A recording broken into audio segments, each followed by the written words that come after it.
Distinguished guests, the President of the United States, accompanied by Colonel Paris Davis, U.S. Army, retired.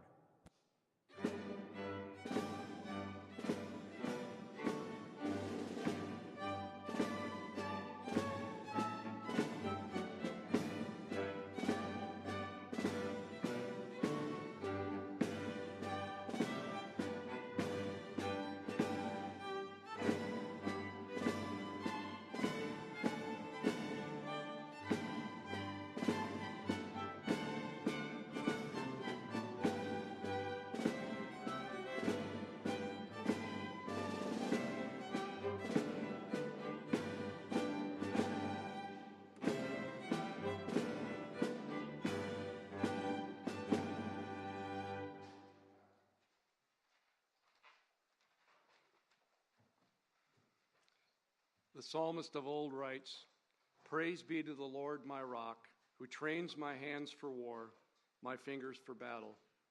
He is my loving God and my fortress, my stronghold, my deliverer, my shield, in whom I take refuge." Ladies and gentlemen, please join me as we mark this very special occasion in prayer.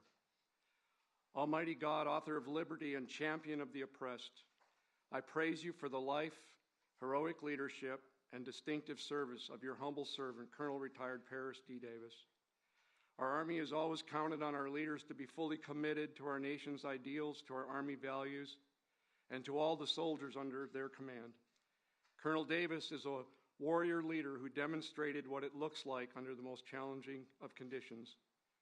We are humbled and inspired by Colonel Davis's example. In the moments that mattered most to those with him, from the Operational Detachment Alpha 321 5th Special Forces Group Airborne and the Army of the Republic of Vietnam 83rd Regional Force Company with him on that day of battle in 1965, your servant displayed uncommon fortitude and courage and the willingness to sacrifice his own life to save others. The men under his charge looked to him for leadership, and by your strength he delivered. As Colonel Davis rightly receives our nation's highest military award for valor in action, for distinguishing himself by acts of gallantry above and beyond the call of duty, I humbly ask that his legacy not be defined by this moment or the receiving of this medal, but may the legacy of this medal and the rich history it bears be further evidenced and enriched by the character, selflessness, and heroism of Colonel Davis. And may his life, which has been marked by a commitment to you and a sacred commitment to all that freedom-loving people cherish and hold dear, serve as a continued beacon of inspiration for all who witness today's activities and learn of his courageous actions under fire. Finally, may this ceremony serve as a testament of hope for the world's oppressed and as a terrible warning to the oppressor, because our nation still has men and women like Colonel Davis in our ranks, across our military services, who stand ready to step into the breach. We thank you, O Lord, for this reality. It is in your most holy name I pray. Amen.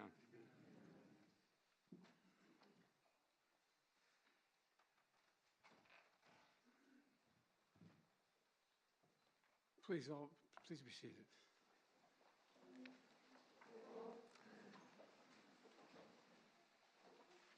I have to say at the outset, I've had the great honor, and we have other Medal of Honor recipients here, and that I've been able to give one of those medals, and we have 5 here, but this, Secretary, may be the most consequential day since I've been president. It's an incredible man. 158 years ago today, in this White House, President Lincoln was putting the final touches on his second inaugural address. And he wrote, "Let us strive to finish the work we are in, to bind up the nation's wounds, and care for him who shall have borne the battle." Today, 58 years after he bore the battle, we honor a true hero of our nation, Colonel Paris Davis. I've had a chance to get to talk to him a little bit. We talked on the phone, and he doesn't know, but we're going to talk a lot more. Incredible guy. The Medal of Honor, created during Lincoln's presidency, is our country's highest military award, recognizing gallantry above and beyond the call of duty. That word gallantry, it's not much used these days, gallantry. But I can think of no better word to describe Paris, to describe you. I really can't. Gallantry. And everyone here feels exactly the same way. That includes Secretary Austin and Secretary McDonough and Secretary of the Army Warmoth and the Vice Chairman Grady and General McConville, Representative Beyer. Where's Representative Beyer? Thank you. Thank you for pushing this a little bit. Appreciate it. For joining us today. Now, as many of you know, Paris will be the first to tell you that he hates the word I, that it was his team who served and his team who sacrificed. So today I'm truly honored to welcome one of those teammates, Ron Dice. Where's Ron? Ron.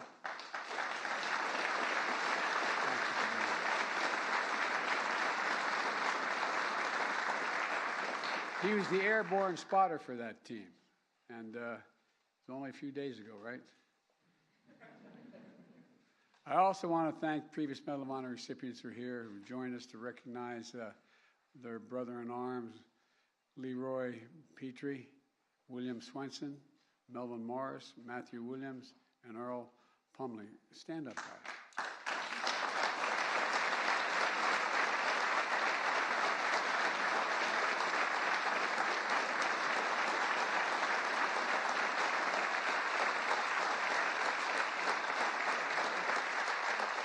You're looking at courage in the flesh. And finally, Reagan Stephanie Paris, you already know this, but your dad was a hero, but he didn't have to win this medal for you to know that. You knew it all along. You really did, didn't you, when you were kids? You knew growing up. And, and like you, I wish your brother Christopher was still with us to see your dad's finally recognize his story. It's a story that didn't just begin in the Vietnamese village 58 years ago. Instead, picture Paris in 1956, the son of a Midwestern foundry worker, starting his first year at Southern University in the heart of Louisiana. The college football team quickly noticed that Paris had the grit and the guts it needed on the team. So before long, Paris not only joined the team, but he was named All-American before us. He's a very slow learner, this guy. I tell you what. But off the field, Paris saw constant reminders that to many, he was less than an American. And that in the eyes of the law, he was less than a person. Signs on bars that read whites only. Seats on buses were off limits for African Americans. Schools, streets, shops divided by segregation. Paris endured all of this and still chose to join his college ROTC unit. Volunteering to serve a country that in many places still refused to serve people who looked like him. Right away, it was clear that Paris was a born warrior. He became an Army Ranger. Then he jumped at the chance to join the Green Berets, becoming one of the nation's first black Special Forces officers. Paris liked the Green Berets because they were elite. It wasn't just, as Paris once said, Joe here, Joe there. By the way, it didn't offend me you said Joe here, Joe there. You know what I mean? That didn't bother me. But the Green Berets, like our country then, weren't free from discrimination either. People pulled Paris aside to warn him. Are you sure you want to join? There aren't a lot of people like you, look like you in this outfit. Well, remember, this was only 14 years after President Truman desegregated our military. Only 14 years later. But Paris didn't listen to them, and thank God he didn't. Paris helped write the history of our nation, and this year we celebrate the 75th anniversary of our first fully integrated armed forces, and name Paris Davis will still stand alongside the nation's pioneering heroes. You know, in the early hours of June 18th, 1965, and his then Captain Davis, and his team with 3 of the Green Berets were wrapping up a job well done. And together, they just finished a 10-mile march through the night to support a company of South Vietnamese soldiers on their first combat mission, a raid against the Viet Cong, thick in the jungle of Bong Song. The raid was a success. But as the sun began to rise, the men heard that haunting sound ring out. A bugle, a sure sign of a counterattack. Within minutes, the jungle lit up with enemy fire. Hundreds of Viet Cong began to swarm Captain Davis and his team, pinning them down in a rice paddy with no cover. Captain Davis rallied his team to fight back. Getting so close to the enemy, he was battling them hand to hand. Hours, this is the part that stuns me, hours into that fight, Captain suddenly heard a sound worse than the bugle, his teammate crying out for help. His team sergeant had been shot badly in his foot and his leg, trapping him in the middle of the paddy. And it got worse. On the far side of the field, his weapons specialist was stuck in a cesspit after being temporarily knocked out by shrapnel. You know, and even further beyond him was his medic, who had been shot in the head. Captain Davis realized he was the last American standing. Without hesitation, he yelled, "I'm coming for you. I'm coming for you." He called in friendly fire and gave a little bit of cover to run out and rescue his team. On his first attempt to get to Team Sergeant, Captain Davis was shot in the arm and had to turn back. Captain Davis waited for another window and sprinted back out again. But his team sergeant was stuck. Captain Davis couldn't fully break him free before he had to return to cover. He didn't give up, though. That's not the Green Beret way. For his third time, as enemy fire rained down him, he ran out. Captain Davis freed his team sergeant, threw him over his shoulder, and started carrying up the hill to safety. Captain Davis got about halfway up the hill before a bullet pierced his leg. Then, in front of him, another Green Beret sergeant who had just arrived to the battle to reinforce the team was shot in the chest and now needed to be rescued as well. Captain Davis limped up the hill with his team sergeant on his shoulder. He'd been fighting for around 10 hours, but Captain Davis didn't hesitate. He went back down the hill to retrieve the reinforcement who had been just shot in the chest, all 240 pounds of him. Next, Captain Davis ran to his weapons specialist, who was struck in that cesspit. Viet Cong fighters continued to spray gunfire across the field as Captain Davis threw his teammate a rope, pulled him out, and began to haul him up the hill as well. But by this time, the rescue helicopter had landed. Captain Davis' commander gave him a direct order, "Get on board." Davis' response was just as direct. "Sir," he said, "I'm just not going to leave. I still have an American out there." Unsure if he was still alive, Captain Davis began to plan how he would get his medic. Just the day before, the medic had found out he was the good news. He was a new father. His wife had given birth to their first child. Captain Davis was going to give him a chance to see his baby boy. He pinpointed the medic's position and began crawling toward him, with gunfire and grenades still exploding around him. When he got there, the medic, still alive, asked him, "Am I going to die? Am I going to die?" Captain Davis responded, "Not before me." Still fending off the Viet Cong assailants, Captain Davis hauled his medic up the hill.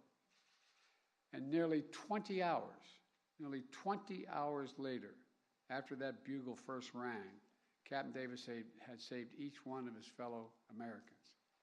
Every single one. Just as the story of Paris Davis did not begin on June 18, 1965, it does not end there either. Captain Davis went on to become Colonel Davis, serving more than 25 years in our military and earning a PhD on top of that. He received the Silver Star, the Bronze Star, the Air Medal, the Purple Heart. And even after he hung up his uniform, the captain continued to serve the community, founding the Metro Herald, a newspaper that focused on his local community and civil rights issues. I wish I could say that this story of Paris' sacrifice on that day in 1965 was fully recognized and rewarded immediately. But sadly, we know they weren't. At the time Captain Davis returned from war, the country was still battling segregation. He returned from Vietnam to experience some of his fellow soldiers crossing the other side of the street when they saw him in America. And although the men who were with him on that June day immediately nominated Captain Davis to receive the Medal of Honor, somehow the paperwork was never processed. Not just once, but twice. But you know what Captain Davis said after learning he would finally receive the Medal of Honor? Quote, "America was behind me. America was behind me."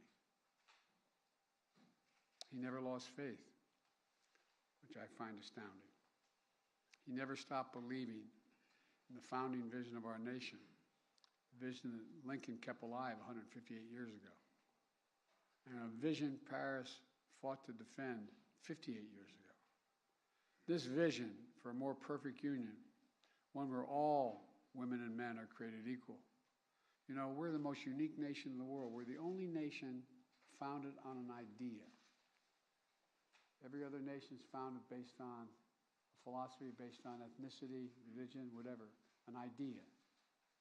It's captured in, we hold these truths to be self-evident, that all men and women are created equal, endowed by their Creator with certain inalienable rights, life, liberty.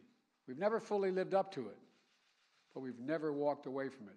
This is evidence we're still not going to walk away from it. Look, folks, we never ever walked away from our troops who dare all and give all to our nation. Paris, you are everything this medal means. I mean everything this medal means. And look, you're everything our generation aspired to be. You're everything our nation is at our best. Brave and big-hearted, determined and devoted, selfless and steadfast. American. American.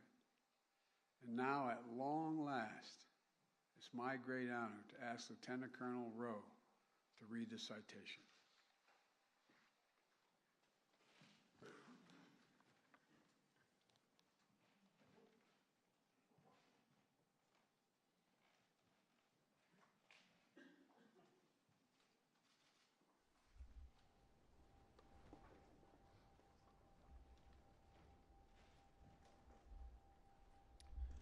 The President of the United States of America, authorized by Act of Congress, March 3, 1863, has awarded in the name of Congress the Medal of Honor to Captain Paris D. Davis, United States Army, for conspicuous gallantry and intrepidity at the risk of his own life above and beyond the call of duty. Captain Paris D. Davis, Commander, Detachment A321, 5th Special Forces Group Airborne, 1st Special Forces, distinguished himself by acts of gallantry and intrepidity above and beyond the call of duty while serving as an advisor to the 883rd Regional Force Company, Army of the Republic of Vietnam, during combat operations against an armed enemy in the vicinity of Bong Son, Republic of Vietnam, on June 17 through 18, 1965.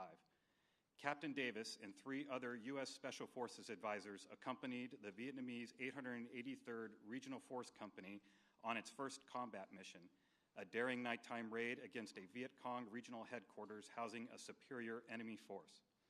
Captain Davis' advice and leadership allowed the company to gain the tactical advantage, allowing it to surprise the unsuspecting enemy force and kill approximately 100 enemy soldiers. While returning from the successful raid, the Regional Force Company was ambushed and sustained several casualties.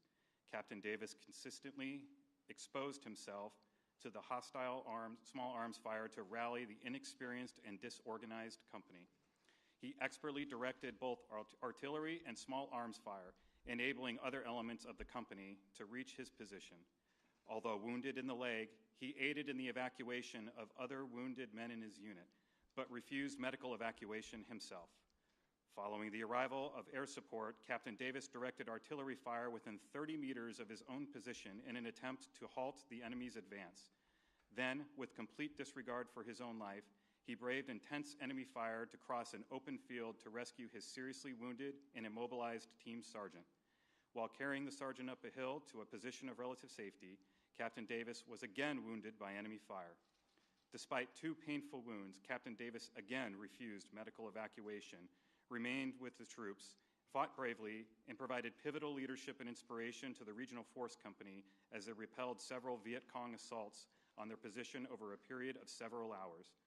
When friendly reinforcements finally arrived, Captain Davis again refused medical evacuation until he had recovered an U.S. advisor under his command who had been wounded during the initial ambush and presumed dead.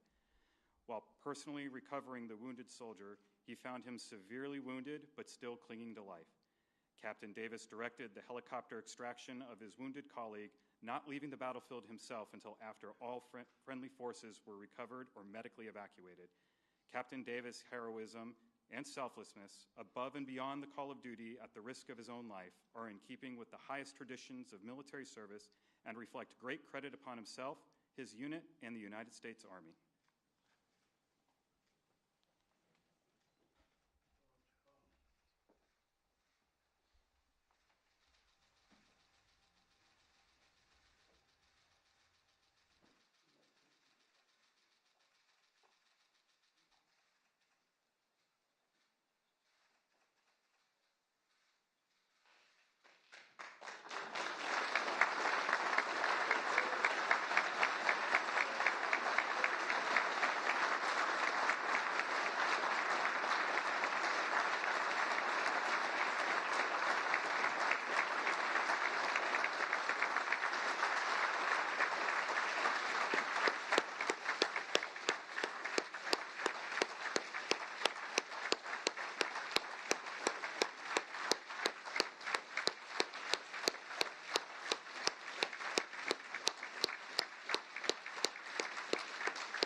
Ladies and gentlemen, please receive this benediction.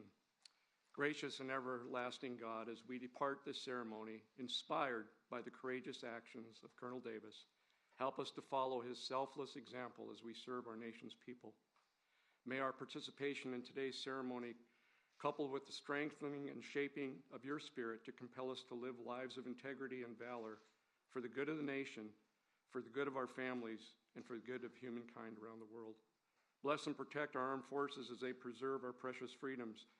Keep the lamp of liberty burning bright on the United States of America and our allies around the world. And grant us all your grace to meet the challenges ahead, the strength to overcome every obstacle, and impart to us the wisdom and the will to do justly, to love mercy, and to walk humbly before you all the days of our lives. It is in your most holy and precious name I pray. Amen.